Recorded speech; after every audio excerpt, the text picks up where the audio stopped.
Thomas Soto. Le Made in France, Anissa Mbida, bonjour. Bonjour Thomas, bonjour à tous. Un vieux spécialiste des points de sûreté innove avec une serrure qui ne se laisse pas faire, qui sonne l'alarme si on tente de la forcer. Oui, un très vieux spécialiste même, puisqu'il s'agit de Fichet Bosch, l'inventeur du coffre-fort. C'est en 1836, il y a plus de 180 ans. Pourtant, ces coffres sont toujours fabriqués à Bazancourt, près de Reims, département. C'est la Marne. Non, c'est la Marne, oui, c'est ça. 51.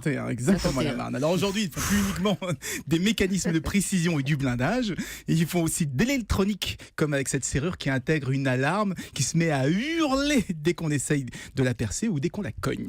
Fichet Bosch, c'est quoi? C'est le nom des fondateurs, non? Oui, mais de deux serruriers concurrents, deux ennemis jurés qui ont fini par se marier. Il y avait d'abord Alexandre Fichet qui a inventé la première serrure indécrochable et le premier coffre-fort. Et puis il y avait Auguste Nicolas Bosch, son concurrent, qui un peu plus tard a inventé le coffre qui résiste au feu, le premier coffre qui résiste au feu.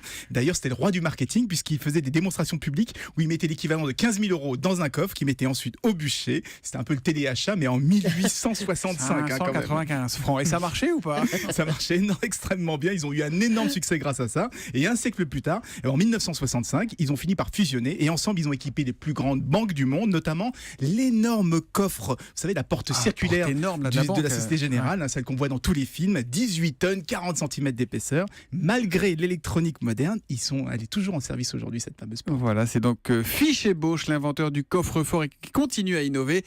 Et c'est du Made in Marne ce matin. 51. Allez, c'est vos Marne, départements. 52. Je continue ou pas? Non, fallait le savoir. Mayenne, 53.